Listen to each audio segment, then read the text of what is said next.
Judith 7. Sa pagkasunod adlaw, gitigom ni Holofernes ang tibok niyang kasundaluhan ingon man ang mga sundalo sa kaabi niyang mga nasod.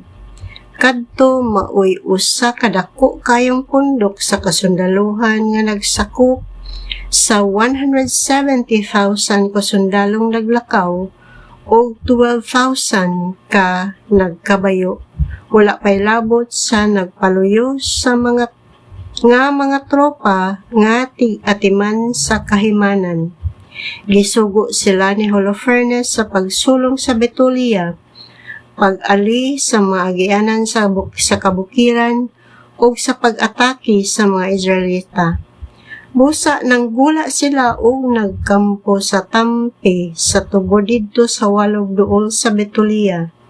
Ang kampo hilabihan kalapad nga mikaylap kini hangtod sa lungsod sa Dotan, hangtod sa Balbaim ug ingon kataas nga mikaylap gikan sa Betulia hangtod sa Siamon nga nagaatubang sa walog sa Jezreel. Sa pagkakita sa mga Israelita sa gidak-on sa kasundaluhan, nangalisang sila og nag-ingnanay. Kining mga sundaluha motukob sa tanan kutob sa ilang makita. Walay igong katason sa kabukiran, sa mga kawalugan o kabungturan nga paigo ipakaon sa ingon niya na kadako nga kasundaluhan. Apan bisan pa siya ilang kahadlok, ang tanang mga Israelita migamit sa ilang mga hinagiban, nagdagkot og mga kalayo didto sa mga bantayan og nagpabilin sa pagbantay tibuok gabii. Sa pagkasunod nga adlaw, gikatag ni Holofernes ang tibuok niyang kasundaluhan nga nagkabayo aron ang mga Israelita sa Betulia makakita kanila. Gisusi niya ang agianan ngadto sa lungsod ug ang mga tubod nga gikuhaan nila tubig. Gialihan niya ang mga tubod o gibutangan didtog mga gwardiya sa wala pa siya mobalik sa kampo. Ang tanang mga pangulo nga taga-Edom ug ang kasundaluhan sa Moab uban sa mga pangulo sa mga tropa gikan sa kabaybayonan sa Mediteraneo miadto kang Holofernes og miingon, "Sir, kung mamati ka sa among tambag, ang imong mga tropa dili mapildihag daghan." Kining mga Israelita wala magsalig sa ilang mga hinagiban aron pagpanalipod sa ilang kaugalingon, kundili sa gihabugon sa kabukiran diin sila nagpuyo, kay ang mga bukid dili man sayon katkaton. Busa General Holofernes, kung dili ka maghimog inatubangay nga pag-atake kanila, ang tibuok mong kasundaluhan dili kapildihan.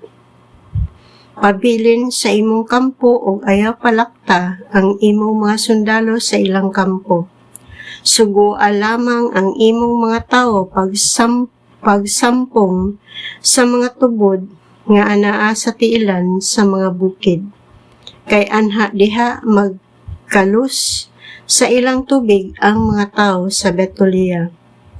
Unya, kung himalatyo na sila sa kauhaw, itugyan nila ang ilang lungsod kanimo. Samtang mahitabo kini, kami ug ang among mga tao moadto sa mga tumoy sa naglibot nga mga bukid diin adto kami magkampo ug bantayan namo nga walay bisag usa nga mogula sa lungsod. Ang tanan mamatay sa kagutom, ang mga lalaki, ang mga babaye ug ang mga bata. Bisan sa dili pa kita moatake, ang kadalanan mapuno na sa ilang mga patay. Niining mga pagiha, pabayro nimo silang tungod sa ilang pagsukol o pagdumili pagtahan sa ilang kaugalingon nganha kanimo nga malinawon. Nahimuot si Holofernes ug ang tanan niyang pangulo sa kasundaluhan niining sugyuta. Busa iyang gipakanaog ang sugo sa pagtuman sa laraw. Ang mga taga-Moab o Ang 5,000 ka taga-Assyria may balhin pagkampo ngadto sa walog aron sila nay magbuot sa tinubdan sa tubig sa lungsod. Ang taga-Edom ug ang taga-Amon mitungas ngadto sa kabukiran ug nagkampo sila atbang sa lungsod sa Dotan. Nagpadala sila sa pipila sa ilang mga tawo ngadto sa habagatang silangan padulong sa Akraba duol sa Kusi nga tupad sa suba sa Mukmor. Ang nahibilin sa kasundaluhan nga taga-Assyria nagkampo didto sa walog. Ang ilang kampo mikaylap sa tibok kapatagan tungod kay ang gidaghanon sa ilang mga tolda ug ang gidakon sa ilang mga kahimanan daghan kaayo alang sa ingon kadako nga kasundaluhan. Unya, ang mga Israelita nagpakitabang sa Ginoo nga ilang Dios. Nawad-an na sila sa kaisog kay sa diha nga gilibutan na sila sa kaaway. Wala na'y paagi nga makalingkawas pa sila.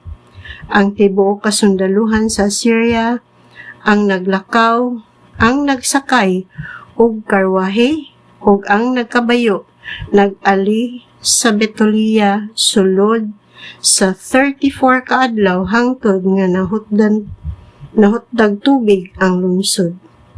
Ang tanang tigumanan ug mga sulanan sa tubig nangauga busa ang tubig nga ilimnon kinahanglan nga bahinon ug walay adlaw nga adunay igo nga tubig nga ikaapod-apod. Ang kabataan nangaluya ug bisan diin sa tibok lungsod gipanguyapan ang mga babayi ug ang mga batan-on. Wala nagayoy umoy ang tanan.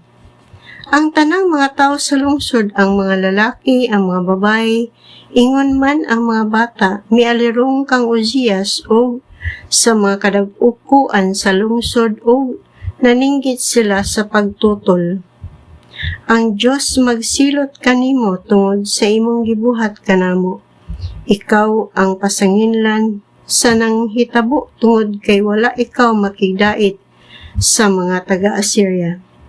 Wala nakaroy mo tabang kanato. Ang Diyos nagtugyan kanato ilalom sa ilang gahom. Nangaluya kita og himalatyo na sa kauhaw. Karon tawga ang mga taga-Assyria aron moampo kita kanila og ipakuha ang lungsod og ipasakmit ni Holofernes og sa iyang kasundaluhan ang mga kabtangan niini. Mas maayo pa nga mahimo kitang mga bihag sa gubat o himuon nila nga mga ulipon basta kay buhi kita o dili magtan-aw sa atong mga asawa o mga bata nga mga matay sa atubangan nato.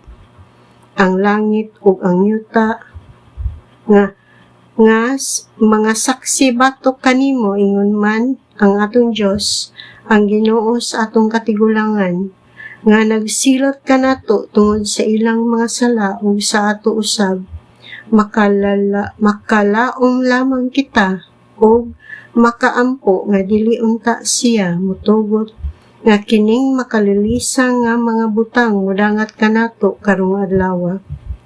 Ang tanan didto nang hilak sa kusog nga tingog ug nagampo sa Ginoo nga ilang Dios.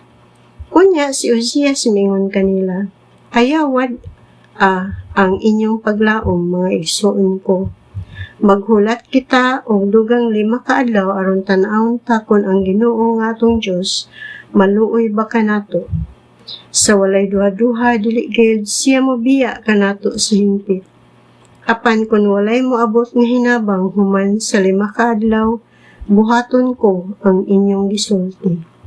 Busa gipapauli ni Uzias ang mga tawo, ang tanang mga lalaki may balik sa ilang gigwardiyahan didto sa mga paril o mga lantawan samtang ang mga babayi o ang mga bata na mauli sa ila. Naluya pag-ayo ang tibuok lungsod.